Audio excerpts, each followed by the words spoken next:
निमेश ठाकर.com के निमेश ठाकर। निमेश जी, good afternoon. 89 स्वदेश पर आपका बहुत स्वागत है। गुरप्रीत बात कर रही हूँ। निमेश जी, शुरुआत करने से पहले एक तो आपसे मार्केट चेक लेना चाहेंगे। मार्केट देखिए आज अच्छे मूड में है, अच्छी रिकवरी करता हुआ नजर आ रहा है, बढ़त के साथ कारोबार हो रहा है। ब्रॉडली देखिए आईटी स्टॉक्स में हमें अच्छी बढ़त देखने को मिल रही है, जिससे मार्केट में अच्छा सपोर्ट है। साथ ही जियो फाइनेंस के रिजल्ट्स अच्छे आए हैं, स्ट्रॉन्ग क्वार्टर अर्निंग्स के चलते मार्केट को सपोर्ट मिल रहा है। स्टॉक में करीब 5% से ज्यादा की बढ़त देख पा रहे हैं। रिलायंस इंडस्ट्रीज के रिजल्ट्स को लेकर भी एक ऑप्टिमिज्म बना हुआ है मार्केट में। कई फैक्टर्स हैं जो इस वक्त मार्केट को सपोर्ट कर रहे हैं, लेकिन साथ ही देखिए वीकेंड भी है, 2 दिन है आगे, छुट्टी है और जियोपॉलिटिकल टेंशंस भी बढ़ते हुए नजर आ रहे हैं। तो ऐसे में क्या सेकेंड हाफ में इन्वेस्टर्स कॉशियस रहते हुए नजर आएंगे, एक डाउन टर्न देखने को मिल सकता है, या ये मोमेंटम बरकरार रहते हुए देखते हैं आप? और साथ ही जेएसडब्ल्यू स्टील के रिजल्ट्स भी आने वाले हैं, उसको लेकर आपकी क्या राय है? Very good afternoon Gurpreet. देखिए मार्केट के अंदर जिस तरह से सेटअप बना है, निफ्टी के अंदर 24,000 का एक अच्छा बेस बन चुका है। और आज जिस तरह से मोमेंटम हम देख रहे हैं कि पिछले 5 दिनों से कहीं ना कहीं अगर आप निफ्टी देखें तो 24,250 के आसपास कहीं एक स्ट्रगल करता हुआ दिख रहा था, वहां पर ब्रेक नहीं मिल रहा था। बट आज के सेशन में वहां पर एक ब्रेकआउट आ गया है और फॉर्मली ब्रेकआउट जो है वो देखने को मिला है। स्लोली एंड स्टेडीली जहां से आप ओपनिंग हुई थी वहां से मार्केट एक slowly and steadily upper range के तरफ मूव हो रहा है। तो सेटअप जिस तरह से दिख रहा है, एक स्ट्रॉन्ग सेटअप कंसिडर किया जा सकता है। जैसे रिलायंस के रिजल्ट से उम्मीद है, डेफिनेटली पॉजिटिव रिजल्ट से उम्मीद रहेगी। और हिसाब से मुझे लग रहा है कि कहीं ना कहीं रिलायंस में इस तरह इस बार के रिजल्ट में पॉजिटिव सरप्राइज देखने को मिल सकते हैं। मुझे लग रहा है कि कहीं ना कहीं मार्केट के अंदर यहाँ से बाय ऑन डिप्स का मार्केट है और मार्केट में यहाँ से आने वाले दिनों के अंदर एक पॉजिटिव मोमेंटम देखने को मिलेगा। 200 डेज एक्सपोनेंशियल मूविंग एवरेज जो 24,400 के आसपास एक रेजिस्टेंस बना रही है, तो यहाँ से और निफ्टी के अंदर 150 पॉइंट की तेजी हम लोग एक्सपेक्ट कर रहे हैं और 24,400 के लेवल शॉर्ट टर्म में दिखाई देंगे कल मंडे या ट्यूसडे के अंदर। ऐसे चांसेस मुझे ज्यादा दिख रहे हैं। बिल्कुल ठीक। तो बाजार पर ये नजरिया निवेश की तरफ से और जो लेवल्स है वो भी आपको बता दिए। चलिए अब शुरुआत करेंगे सवाल जवाब की, और हमारे साथ पहले लाइव कॉलर भी जुड़ गए हैं। निकेश कुमार इस वक्त हमारे साथ है। निकेश जी, बहुत बहुत स्वागत है 89 स्वदेश पर। पूछिए क्या सवाल है। मैम, मेरे पास मदरसन सुमी के 500 शेयर है और वेदांता लिमिटेड का 200 शेयर है। वेदांता लिमिटेड का मेरा खरीद भाव है लगभग 280 रुपए का और मदरसन सुमी का 31 रुपए का है। मैं 2 से 3 साल के नजरिए से रखना चाहता हूँ। बिल्कुल ठीक, लॉन्ग टर्म के निवेशक हैं। और चलिए सीधा एक्सपर्ट के पास ही चलते हैं। निमेश जी, आपने सवाल सुना होगा, 2 सवाल इनके। वेदांता के 200 शेयर बता रहे, 218 का बाइंग प्राइस है। इसके अलावा मदरसन सुमी के भी इनके पास शेयर है, करीब 500 शेयर बता रहे हैं और 31 इनका बाइंग प्राइस है। वेदांता में नुकसान होता हुआ, क्योंकि आज 254 पर ट्रेड कर रहा है, 1% से ज्यादा की गिरावट है। तमाम मेटल पैक पर हम देख रहे हैं पिछले 2-3 दिनों से दबाव ही देखने को मिल रहा है। अब ऐसे में क्या सलाह देंगे वेदांता को लेकर? साथ ही मदरसन सुमी के चार्ट्स कैसे नजर आ रहे हैं आगे के लिए? देखिए मदरसन सुमी के अंदर एक काफी शानदार वेल्थ क्रिएट की है और एक लॉन्ग टर्म निवेशक है। सेटअप भी अगर लॉन्ग टर्म नजरिए से देखें तो वीकली और मंथली चार्ट्स के ऊपर काफी पॉजिटिव ही सेटअप देखने को मिला है। जिस तरह से सेटअप बना है, मुझे लग रहा है कि आने वाले दिनों के अंदर एक शॉर्ट टू मीडियम टर्म में मदरसन सुमी के अंदर ऊपर कहीं ना कहीं 170 के लेवल देखने को मिल सकते हैं। तो फिलहाल मेरा व्यू जो है वो बुलिश है मदरसन सुमी के अंदर और मैं आपको होल्ड की राय देता हूँ। 170 के आसपास अगर आता है तो वहां से आप फिर से रिव्यू करवा लीजिएगा, बट फिलहाल आपको होल्ड की राय है।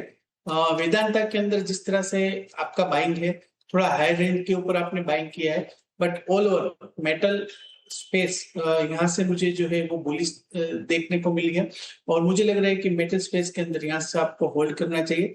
वेदांता में शॉर्ट टू मीडियम टर्म में आपका बाइंग प्राइस आने की उम्मीद मुझे लग रही है। अगर आप स्टॉप लॉस रखना चाहते हैं तो नीचे की तरफ जो सपोर्ट एरिया बन रहा है वो कहीं ना कहीं 240 235 के आसपास का एक सपोर्ट एरिया बन रहा है। तो मेरी राय यही रहेगी कि आप 230 का एक स्टॉप लॉस जरूर से फॉलो कीजिएगा और 230 के स्टॉप लॉस से भी आप होल्ड कीजिए। शॉर्ट टर्म में आपका बाइंग प्राइस 280 का है, वो देखने को मिल सकता है। तो दोनों स्टॉक्स को लेकर होल्ड की सलाह आती हुई और लेवल्स भी आपको बता दिए हैं। चलिए आगे बढ़ते हैं। एक लाइव कॉलर हमारे साथ जुड़े हैं, सुजीत कुमार। सुजीत, गुड आफ्टरनून, कहाँ से बात कर रहे हैं आप? गुड आफ्टरनून मैम, मैं दिल्ली से बोल रहा हूँ। जी, बताइए सुजीत, क्या क्वेरी है? मेरा ना दो शेयर है। एक तो आरवीएनएल का मेरे पास 350 शेयर है, हम्म 310 रुपए के हिसाब से, और एक है IRFC दूसरा कौन सा का स्टॉक शेयर बताया है, आपने? IRFC ठीक है, IRFC ठीक है, इसका है 600 शेयर है मेरे पास। ये 130-31 रुपए के मतलब एवरेज इसमें। तो ठीक इसको है, मेरे को अभी होल्ड करना है या मेरे को निकलना है इसमें से, या क्या है, थोड़ा सा इसका ठीक है। पता है? दोनों स्टॉक्स पर आपको सलाह दिलवा देते हैं। नजरिया क्या है, शॉर्ट टर्म, मिड टर्म या लॉन्ग टर्म? कोई प्रॉब्लम नहीं है, अगर मैं लंबा भी चलना है तो चल लेंगे, कोई इसलिए लॉन्ग टर्म में भी। लेकिन हम्म इसका आगे का फीचर क्या है वो मेरे को थोड़ा ठीक है, समझना है। ठीक है, आपको अभी सलाह दिलवा देते हैं। निमेश जी, सवाल आपने सुना, दो स्टॉक्स को लेकर है, आरवीएनएल को लेकर और आईआरएफसी को लेकर है। दोनों पर क्या सलाह बनती है? इस वक्त हम देख पा रहे हैं आईआरएफसी में देखिए लगातार एक डाउनवर्ड मोमेंटम जारी है, अपने 52 वीक लो के आसपास भी चल रहा है। ऐसे में अभी दोनों स्टॉक्स में आपको नियर टर्म एक अच्छा मोमेंटम देखने को मिल रहा है, क्या सलाह रहेगी? देखिए, मोमेंटम तो डाउनसाइड का है दोनों स्टॉक के अंदर, बट आरबीएनएल के अंदर मुझे लग रहा है कि कहीं ना कहीं स्टॉक एक डीपली ओवरसोल्ड जोन के अंदर है। और अगर आप देखिए वॉल्यूम एक्टिविटी, तो वॉल्यूम एक्टिविटी भी खास नहीं है। तो यहाँ से क्लियर इंडिकेट मिल रहा है कि यहाँ पर बाइंग इंटरेस्ट नहीं है। स्टॉक गिर इसीलिए ले रहा है कि कोई बेच रहा है, स्टॉक ज्यादा इसीलिए गिर रहा है क्योंकि बायर अवेलेबल नहीं है। और छोटी भी अगर बीच वाली आती है तो स्टॉक के अंदर ज्यादा गिरावट देखने को मिली है। मैं मानता हूं कि स्टॉक के अंदर जो स्ट्रॉन्ग सपोर्ट एरिया बन रहा है वो कहीं ना कहीं 210 200 के जोन का है। तो कहीं ना कहीं 210 तक के लेवल आपको यहाँ से देखने को मिल सकते हैं। बट कहीं ना कहीं जिस तरह से वॉल्यूम है, वॉल्यूम एक्टिविटी काफी लो है, तो ये जो गिरावट है वो एक वीक गिरावट हम लोग कंसिडर करते हैं। और मैं मानता हूं कि यहाँ से एक ट्रेंड रिवर्सल की उम्मीद बन सकती है। तो फिलहाल आपने 307 का आपका बाइंग प्राइस है। मेरी राय यही रहेगी, अगर आप ये लेवल के आसपास 210 या 200 के आसपास कोई ट्रेंड रिवर्सल मिलता है और बाइंग इंटरेस्ट आते हुए दिखता है तो वहां पर आप एवरेज कर सकते हैं। मुझे लग रहा है कि कहीं ना कहीं आने वाले 6 महीनों के अंदर यानी बजट तक आपका बाइंग प्राइस के अंदर एवरेज जो बाइंग प्राइस रहेगा वो आते हुए देखने को मिल सकता है। तो फिलहाल मेरा नजरिया है आपको होल्ड का है, सेटअप वीक है, और ट्रेंड रिवर्सल मिलने के बाद आप यहाँ से बाय कर सकते हैं। स्ट्रॉन्ग सपोर्ट एरिया जो है 210 और 200 के रेंज का है। बिल्कुल ठीक। तो ये सलाह इन दोनों ही शेयरों पर आती हुई और आगे बढ़ेंगे, अगले कॉलर को शामिल करेंगे। लविश मोदी हमारे साथ जुड़े हैं। लविश, हाय, गुड आफ्टरनून। कहाँ से बात कर रहे हैं आप और क्या सवाल है? मैं कोटा राजस्थान से बात कर रहा हूँ।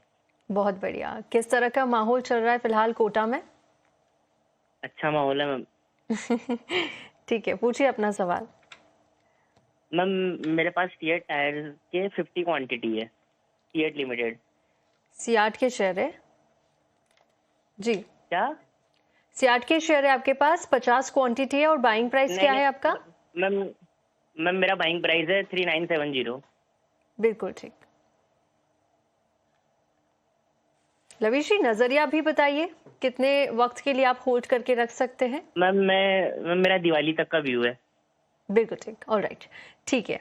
सियाट को लेकर क्वेरी इनकी, और इन लेवल्स पर करीब 20,000 का नुकसान होता हुआ 3,970 पे खरीदा है। 3,555 के आसपास आज कामकाज कर रहा हुआ, वो करीब 8% की गिरावट है इसमें, क्योंकि नतीजे जारी किए हैं और बेहद ही खराब नतीजे यहाँ पर आए हैं, जिसकी वजह से 8% की गिरावट देखने को मिली। कंपनी का मुनाफा 112 करोड़ रुपए से घटकर सीधा 4 करोड़ रुपए पर आ गया है। निमेश जी, नतीजों का रिव्यू आप कैसे बताएंगे? किस तरह के नतीजे आपको लग रहे हैं, क्योंकि बेहद खराब आए हैं, इसके ऊपर आगे की परफॉर्मेंस कैसी रहेगी? और इनका जो व्यू है, ये 3 मंथ के लिए इस पर राय चाहते हैं, तो इनको भी सलाह दीजिए कि आगे इन्हें क्या करना चाहिए। क्या लॉस बुक करना पड़ेगा इस पर्टिकुलर स्टॉक में? देखिए, अगर चार्ट सेटअप आप देखें तो पिछले 1 साल से स्टॉक एक रेंज के अंदर घूम रहा है। ऊपर की जो रेंज जा रही है वो करीब 3,950 4,000 की एक रेंज जा रही है, और नीचे की तरफ जो सपोर्ट बन रहा है वो 3,000 का सपोर्ट बन रहा है। अब जिस तरह से रिजल्ट आए हैं, यहाँ से नहीं लग रहा है कि शॉर्ट टर्म में कोई ज्यादा आपको बाइंग देखने को मिलेगा। हालांकि आपका व्यू दिवाली तक का है, बट जो सेटअप है थोड़ा वीक सेटअप दिख रहा है। कहीं ना कहीं मुझे लग रहा है कि फिर से ये स्टॉक 3,000 तक के लेवल देखने को मिल सकते हैं, क्योंकि सरप्राइजिंगली कंपनी ने जो है वो लॉस, काफी लॉस जो है वो दिखाया है। तो मैं मानता हूं कि यहाँ से आपको एक बार लॉस बुक करके एग्जिट कर देना चाहिए, क्योंकि मार्केट में काफी अच्छे दूसरे स्टॉक है जहां पर एक अच्छा मोमेंटम है, तो वहां पर आप स्विच कर लीजिएगा।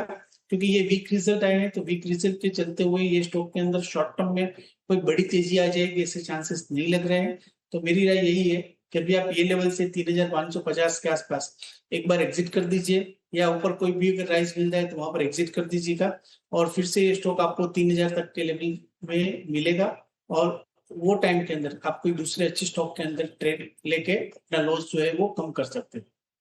ऑलराइट, तो 3550 के आसपास एग्जिट करने की सलाह। नीचे मैम मेरे पास एक्चुअली ट्रेंड का शेयर्स है। ट्रेंड का आपका 150 क्वांटिटी का है, ठीक है, और इसका प्राइस है 2913 में। ठीक है। तो ये तो अभी क्या इसका पोजीशन को होल्ड करना है या उसको, उसी के बारे में हमको जानने का था। 200 शेयर है या 150 शेयर है आपके पास? 150 शेयर्स है। 150 शेयर्स हैं। ऑल राइट, ठीक है बिशुजीत जी, देख पा रहे हैं हम आपको नुकसान हो रहा है और डेफिनेटली इस पर सलाह चाहेंगे आप। निमेश जी ट्रेंड के चार्ट्स देखेगा, और इनके पास भी देखिए 150 जो है ट्रेंड के शेयर्स हैं, और जो है हाई लेवल की बाइंग है, इसलिए नुकसान इन्हें हो रहा है। 2913 पर इन्होंने खरीदा है। ऐसे में क्या सलाह बन रही है ट्रेंड को लेकर? अभी आगे अच्छा मोमेंटम देख पा रहे हैं, क्योंकि चार्ट्स तो काफी स्टैगर्ड नजर आ रहे हैं। लास्ट 1 मंथ में हम देख रहे हैं करीब 8% स्टॉक गिरा है, लेकिन लास्ट 6 मंथ्स में एक अपवर्ड मोमेंटम रहा है। तो ये ऑनवर्ड अपवर्ड साइड जारी है स्टॉक में। आगे कैसे देख रहे हैं, और बिशुजीत के लिए क्या सलाह रहेगी? देखिए, मुझे लग रहा है कि आपका जो बाइंग प्राइस है वो एक सपोर्ट एरिया के पास आपने बाइंग किया हुआ है, और अभी भी अगर आप देखें तो stock 200 days exponential moving average के पास ट्रेड कर रहा है, यहाँ पर कंसोलिडेट हो रहा है। एक हम लोगों ने लास्ट वीक के अंदर एक अच्छा गैप डाउन ओपनिंग देखा था, और उसके बाद कहीं ना कहीं जो फॉलो अप सेलिंग जो है वो नहीं आते हुए देखा है। तो वो कहीं ना कहीं एक इंडिकेट करता है कि स्टॉक के अंदर यहाँ से ट्रेंड रिवर्सल की उम्मीद है एक स्ट्रॉन्ग सपोर्ट के पास। तो फिलहाल मैं आपको होल्ड की राय देता हूँ। मुझे लग रहा है कि आपको 2800 के स्ट्रिक्ट स्टॉप लॉस से अभी ट्रेंड के अंदर होल्ड करना चाहिए। यहाँ से उम्मीद है एक ट्रेंड रिवर्सल की, और मुझे लग रहा है कि कहीं ना कहीं शॉर्ट टर्म में 3100 तक का बाउंस ट्रेंड के अंदर देखने को मिलेगा। तो आप 3100 के आसपास फिर से आगे की रणनीति जो है वो रिव्यू करवा लीजिएगा। बट फिलहाल 2800 के स्ट्रिक्ट स्टॉप लॉस से ट्रेंड के अंदर मैं आपको होल्ड की राय देता हूँ। 3100 तक के शॉर्ट टर्म लेवल देखने को मिल सकते हैं। ऑलराइट, तो एक स्ट्रिक्ट स्टॉप लॉस के साथ फिलहाल इन लेवल्स पर ट्रेंड में होल्ड करने की सलाह। चलिए आगे बढ़ेंगे, और अगला जो सवाल है वो यूट्यूब के जरिए हमें मिल रहा है। संजय मलिक का सवाल है, लेमन ट्री होटल्स के शेयर इनके पास 200 शेयर इन्होंने लेकर रखे हैं, और इन्होंने जो एंट्री ली थी वो करीब 123 रुपये के आसपास की है। इनका कहना है कि इन लेवल्स पर क्या ये और एड ऑन कर सकते हैं, और जो व्यू है वो आने वाले दिनों के लिए होगा। साथ ही 3 साल से फिलहाल ये होल्ड करके चल रहे हैं। 111 पर कामकाज करता हुआ 2 से 2.25% की गिरावट है, और इनकी बाइंग प्राइस से थोड़ा नीचे आ चुका है। करीब 2200 के आसपास का लॉस हो रहा है इन्हें लेमन ट्री होटल्स में।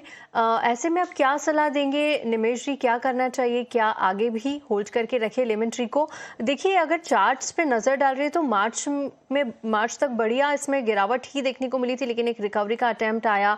उसके बाद अगेन जून में नीचे की तरफ जाता हुआ फिर एक रिकवरी, लेकिन जुलाई में हम फिर से देख पा रहे हैं कि डाउन ट्रेंड की तरफ जाता हुआ ये शेयर नजर आ रहा है। कैसे देख रहे हैं आप आगे की चाल को? देखिए, मेरी राय यही है कि अगर एक बार लॉस बुक करके एग्जिट कर देंगे तो बेटर रहेगा। चार्ट सेटअप काफी वीक है, स्टॉक बार बार 120 125 के आसपास एक रेजिस्टेंस फेस कर रहा है। तो जब तक कि 125 के ऊपर नहीं निकलता है तब तक कोई बड़ा मूव नहीं आएगा, और बेटर है कि यहाँ से एक बार लॉस बुक करके एग्जिट कर दीजिएगा, और जहां पर मोमेंटम अच्छा है वो स्टॉक के अंदर मूव कीजिएगा। ये स्टॉक के अंदर इतना लंबा होल्ड करने की कोई जरूरत नहीं है। जहां पर मोमेंटम है वहां पर स्विच कर दीजिएगा तो बेटर स्ट्रेटेजी कंसिडर हो जाएगी।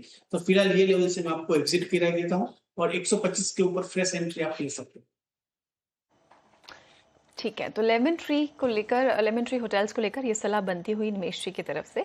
और चलिए इसी के साथ बहुत बहुत शुक्रिया निमेश जी हमारे साथ शो में जुड़ने के लिए, और तमाम स्टॉक्स पर अपनी रिकमेंडेशंस देने के लिए बहुत बहुत शुक्रिया।